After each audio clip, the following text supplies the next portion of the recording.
Similar example here is PSG v Chelsea. We can see we've got a 4v2 and the four players don't close the space quick enough to stop any counter-attack. So as the ball is played out wide, the cross comes in, and as the cross is cleared, we can see the space where the Chelsea forwards can pick the ball up.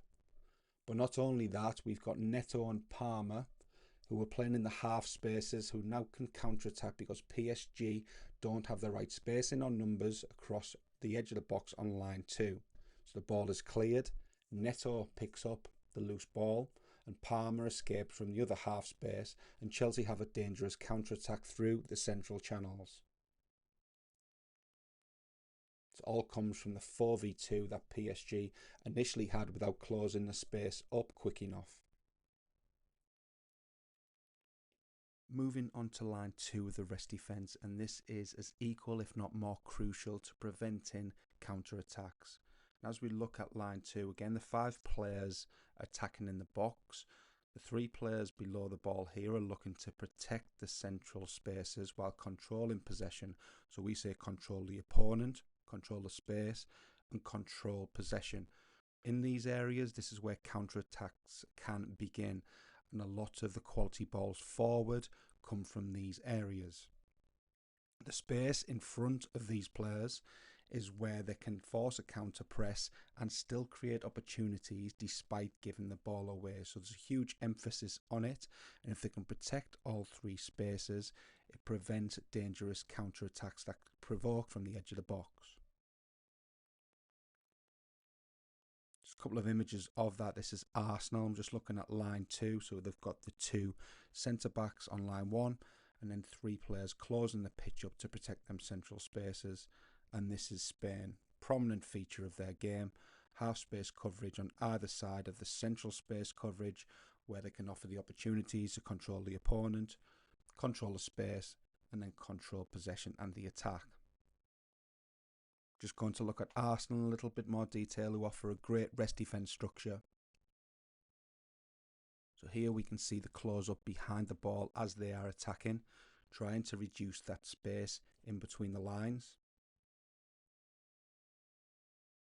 At this point you can start to see the shape develop with a 2 and a 3 and slight interchanges between the players, but still trying to keep that structure.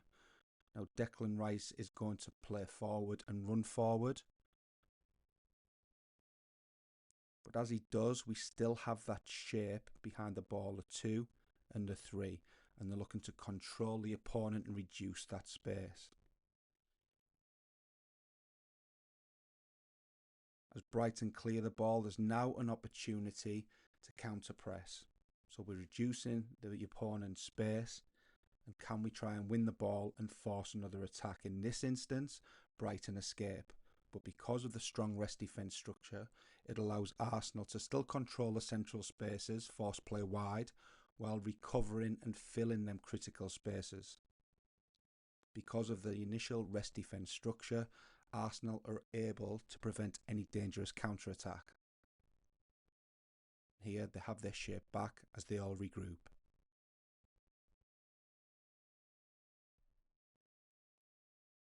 And just another quick example with Manchester City. So we can see they've got the first line with the 2 centre-backs. They lose possession higher up the pitch, and now they've got the left-back, the centre midfielder, and the player who just give the ball away is actually in the right half space. So we have got the 2 and 3 set up again, and they look to win the ball back as quickly as possible. But in doing so, they're secure behind the ball, covering the central channels. So when they do look to go and clear the ball, Juventus, there's no options to actually get out of it.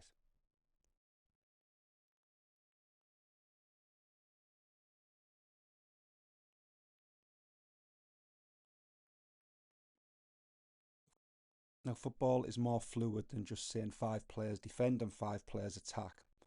At times there will be interchanging between positions or rotations, which can impact the rest defence structure. If a 6th player joins in the attack and joins the attacking line, how do the 2 players on the second line then defend the 3 channels? It's quite difficult. Same on the other side. I'm going to show some opportunities and examples of where this happens. This is Barcelona chasing a win in the last minute against Atletico Madrid. I just want to keep your eye on the left back. So the rest defence structure looks good initially. And start to fill the 3 channels. The left back then goes onto the attacking line, and we can now see that the half space is vacant. And this is where counter-attacks can develop from. The ball is given away, that half space is now exploited. Players are running forward, and again the half space is exploited from a deeper position as Barcelona can't recover.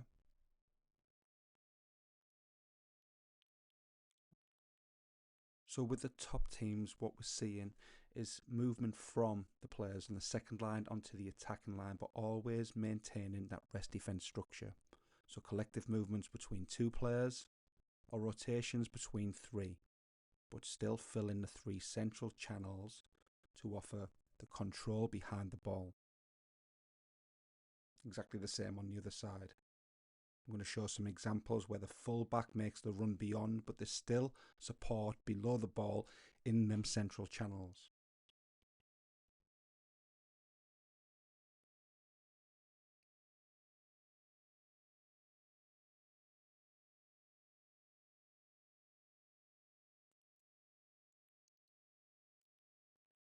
This is Barcelona, who again offer a brilliant example of how this rest defence structure works. And I want to keep your eye on Koundé in the right back position.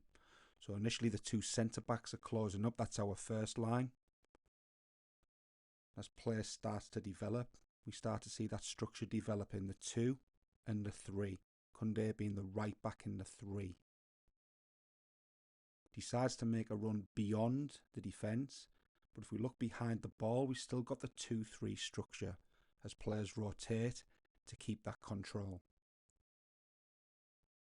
They lose the ball, but they're well positioned to regain in central areas because of the strong rest defence structure.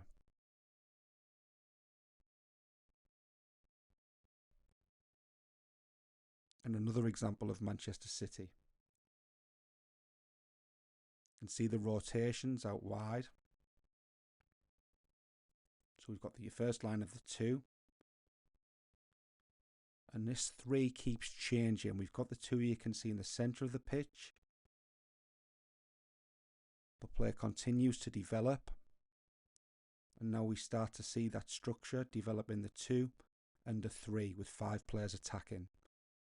As the ball comes out, they're on hand to get the shot from the second line of that rest defence structure. And Juventus struggle to clear the ball.